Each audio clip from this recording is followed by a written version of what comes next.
Well, hi, hun. I wanted to surprise you for your birthday, and so I put on my listening ears, and I'm doing this, and we are reading Powerless. So this is a big old book. I don't know how I'm gonna segment the videos. And also I haven't read a single word before. I'm going into this all improv, but I love you. I am so excited to see you grow another year. I'm so in love with you and I just cannot wait for the rest of our future. So I want you to know that. We're about to start chapter 1, and oh my god, you didn't tell me this book was 500 pages long. I would have started this 2 years ago if I knew that. But I love you, honey. And in this, I'll be sprinkling little Easter eggs and stuff, just so you know. So yeah, I love you. Let's begin. Chapter 1. Chick! Hot liquid runs down my arm. Blood. Funny, I don't remember the guard nicking me with his sword before my fist connected with his face. Despite being a flash, he apparently couldn't manage to move faster than my right hook to his jaw. The smell of soot stings my nose, forcing me to clamp a grimy hand over it to stop a sneeze from slipping out. That would be a very pathetic way to get caught.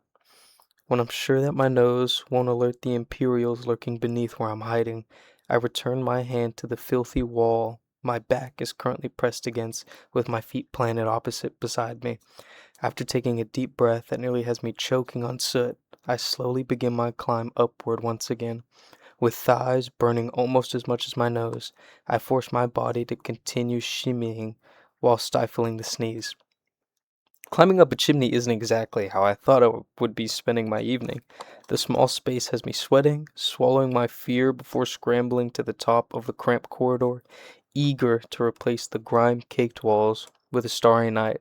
When my head finally peeks over the top, I greedily gulp down the sticky air, then climb up and over, immediately bombarded with a new concoction of smell far more unpleasant than the stench of soot clinging to my body, my clothes, and my hair.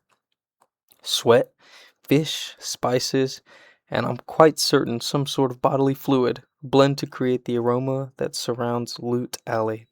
Balancing atop a chimney, I strained my eyes on the shadowed roof to inspect my sticky arm. I'd nearly forgotten to examine it without the usual biting pain that accompanies a sword slash to remind me. I rip off a strip of cloth from the sweaty tank that clings to my body, dabbing at the gash with it. Ugh, Tina's gonna kill me for ruining her stitching. Again. I'm surprised when I don't feel the familiar twinge of pain as I rub at my arm with the rough fabric, impatiently sopping up the stickiness, and that's when I smell it. Honey. The same honey that belongs to the sticky buns oozing out of the many pockets in my ragged vest and dripping down my arm, mistaken for blood. I sigh, rolling my eyes at myself. It's a welcome surprise nonetheless. Even honey soaking my clothes beats trying to wash blood out. I take in a deep breath and look out over the crumbling, run-down buildings cast in the shadows by the flickering lamp-post dotting the streets. There's not much electricity here in the slums, but the king generously spared a few lampposts thanks to vaults and scholars using their abilities to create a sustained power grid. I have to work exceptionally hard to stay in the shadows. Farther from the slums, the more the rows of shops and homes slowly improve in condition and size. Shacks turn into homes, homes turn into mansions, leading up to the most daunting building of all. Squinting through the darkness, I can just barely make out the looming towers of the royal castle and the sloping dome of the bowl arena that resides beside it. My eyes flicker back to the wide street stretched out before me, scanning the surrounding sketchy buildings. Loot Alley is the very heart of the slums, pumping crime and trade throughout the city. I trace the dozens of other alleys and streets jumping off from it, getting lost in the maze that is the city before offering a sigh and small smile to the familiar street beneath me. I can't lie, my phone distracted me. Let me put it on silent. We're back. Home, sort of. Technically, a home implies that one has a roof over their head. But stars are far more fun to stare at than a ceiling. I mean, I would know. seeing that I used to have a ceiling to stare at every night, back when I had no need for the stars to keep me company. My traitorous gray gaze sweeps across the city to where I know my former home lies, wedged between Merchant and Elm Street, where a happy little family is likely sitting around a dinner table laughing and discussing their day with one another. I hear a thump, followed by the murmuring of voices that drag from my bitter thoughts. Straining to hear, I can just make out the muffled, deep voice that belongs to the guards I so kindly relieved his duties of a short while ago. Camp up right behind me, quiet as a mouse, and then the next thing I know, I get a tap on the shoulder and a fist to the face. A very irritated and very shrill female voice echoes up the chimney. You're a Flash, for plague's sakes. Aren't you supposed to be fast or something? She takes a deep breath.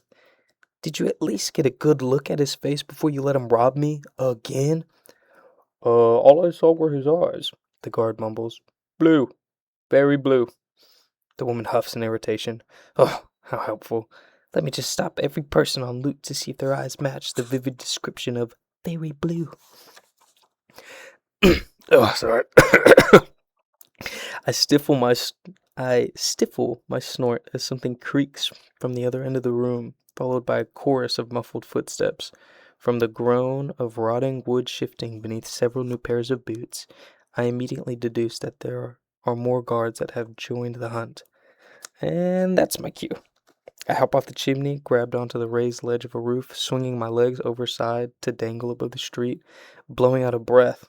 I let go and bite my tongue against as I yelp and gravity yanks me out of breath. I let go and bite my tongue. Oh, I just said that again. I love you, I'm sorry. With a soft thud, I drop ungracefully into a merchant's wagon briming with hay. The stiff straw pokes through my clothes like one of Adina's pincushions, and a cloud of soot and hay raised on the night breath when I jump out onto the street. Passing the time by plucking straw from my tangled hair, I begin my journey back to the fort, weaving through beat-up merchant carts and all abandoned throughout the night, feet dancing over trash and broken trinkets, looters slumped against alleys, or tucked in between the buildings, whispering among themselves as I pass. I feel the weight of a dagger tucked in my boot and relax at the comfort of the cool steel as I pass groups of fellow homeless huddling together for the night.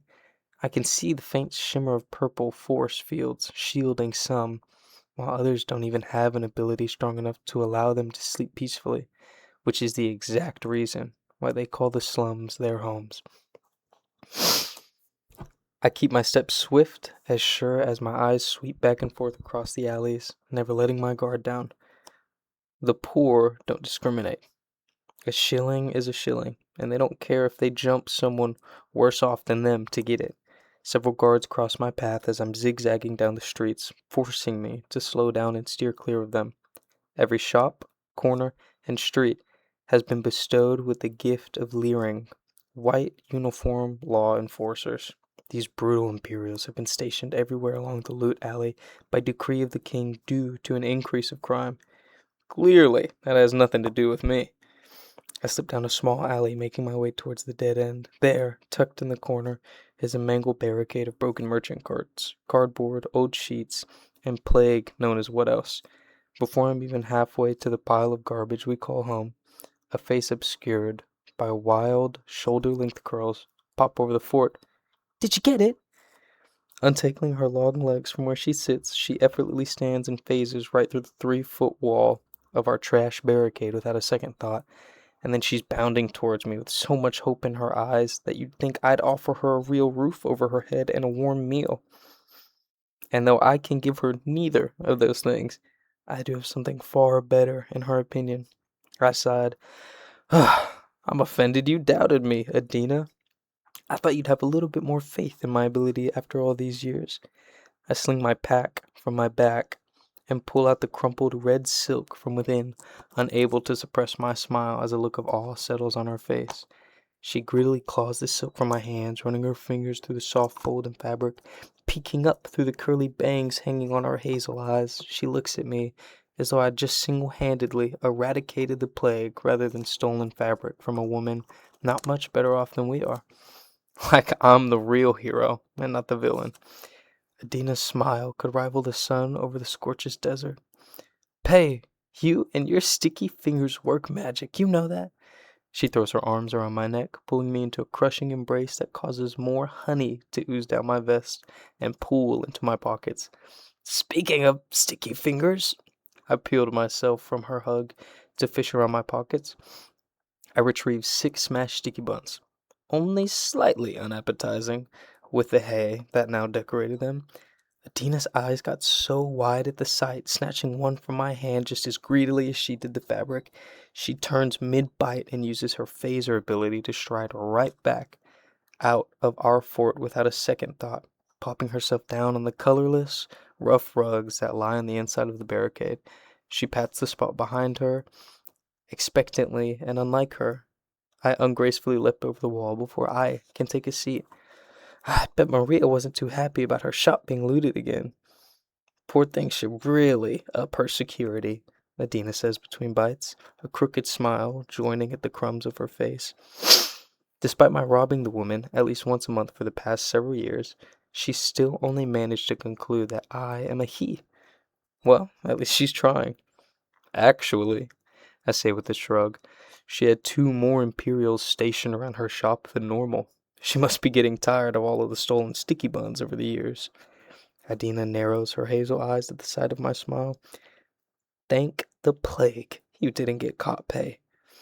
As soon as the familiar phrase slips her lips, my jaw sets instinctively while her falls mid-bite. She visibly cringes, her brow crinkling, the throat clearing. Sorry. Bad habit. My fingers drift to the thick ring on my thumb, spinning it mindlessly, while I muster a weak smile. The topic is one we typically try to avoid, though it's my fault that the subject became suddenly awkward to speak of in the first place. All due to a moment's weakness that I wish I wasn't so relieved about. It's not the words that bother me, it's the meaning behind them. She cuts in with a smile and a shockingly accurate imitation of my voice. I nearly choke on my laugh and a piece of sweet dough. Are you quoting me, eh? By way of answering, she takes a bite of sticky bun before declaring between mouthfuls, "Oh, it is not the plague that makes you sick. It's what came after." I slowly nod while absent-mindedly tracing the rug's worn pattern beneath us, the feeling familiar beneath my fingers. The idea of thanking the plague that killed thousands of aliens makes me lose my appetite for every sticky bun. Thanking the thing that caused so much pain and death and discrimination. But all anyone cares about now is who the plague didn't kill. The kingdom was isolated for years to keep the sickness from spreading to the surrounding cities, and only the strongest in Ilia survived the disease that altered the very structure of humans. The fast became exceptionally faster, the strong became unbeatable, and those who lurked in the shadows could become the shadows. Dozens of supernatural abilities were bestowed upon the aliens alone, all varying in strength, purpose, and power. Gifts given as a reward for surviving. They are elite, they are extraordinary, they are exceptional. Just Adina's trails off, poking her sticky bone while struggling to form words for once. Just be careful, Pay. If you get caught and you aren't able to take yourself out of it, I'll be fine. I state far too casually, ignoring the worry that washes over me. This is what I do, eh? What I've always done. She sighs through her smile, waving a dismissive hand. I know. You can handle yourself with the elites. I feel that rush of relief once again, making me feel both guilty and grateful that she truly knows me, because not all those that survived the plague were fortunate enough to be gifted with abilities. No, the ordinaries were just that, ordinary. And over the next several decades following the plague, the ordinaries and elites lived in peace, until King Edric decreed that the ordinaries were no longer fit to live in his kingdom.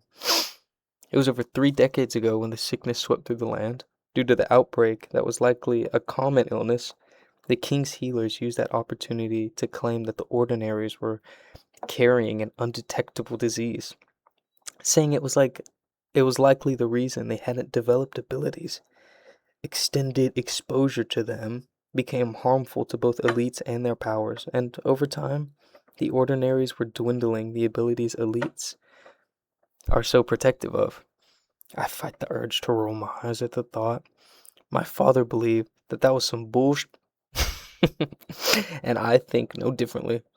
But even if I had proof of the king lying through his teeth, it's not as though a girl from the slums is in any position to be believed. But the king couldn't allow his elite society to be weakened, or worse, by mere ordinaries. Extinction is not an option for the extraordinary. And so began the purging. Even now, decades later, tales of the bodies that scattered the sand under the scalding sun are casually passed around campfires. Scary stories whispered among children. Sticky fingers closed over mine. A honey coating Adina's hands, as sweet as the spreading smile she shares with me. My secret is stowed in the glint of her eyes, in the loyalty lining her expression.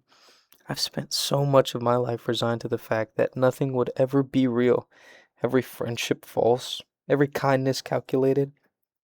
Hide your feelings, hide your face, and most importantly, hide behind your facade. No one can know, Patty. Trust no one and nothing but your instincts. My father's gentle voice is oddly jarring as it echoes in my head, reminding me that every part of my life should be a lie, and the girl sitting before me should be as deceived as the rest of the kingdom. Selfishness only stole my sanity for a single night, but that was all it took for me to endanger the both of us. All right, enough talk of the plague. Oh, all right, enough talk of the plague, Adina says cheerily, scanning the alley before adding, and your situation? I don't bother, stifling my snort. It seems that 2 years haven't been enough time for you to practice subtlety, eh? I doubt she even heard me. Doubt she can focus on anything other than the fabric now gliding between her fingers, with hazel eyes scanning over sewing supplies. Adina abandons our previous conversation to ramble about what pieces she'll be making with the new silk. Her warm brown hands dig through scraps of fabric in the flickering lamplight, beginning to fold edges, pin corners, prick fingers, and curse relentlessly. We fall into the type of easy conversation that only comes after spending years of surviving on the streets together, making it easy to interpret Adina's garbled words around the pressed pins between her lips. I roll over, finally, falling quiet as I watch her steady fingers and furrowed brow, too engrossed with her work to sleep. A stabbing pain in my side has my drooping eyes flying open, drowsiness forgotten. The jagged stone jumping up from the alley floor has me groggily grumbling. Mark my words, I'm gonna steal a cot one day. Adina rolls her eyes at me, just as she does every night. I make the same empty promise. I believe it when I feel it, Pay. She sings songs. I rolled over about a dozen times before scratchily, balled up blankets collide with my head. If you don't quiet your skirming, I swear, I'll sew you to the bloody ground. Ah, imagine that in Adina's voice. Adina says with the sweetness of a sticky bun. I'll believe it when I feel it, eh?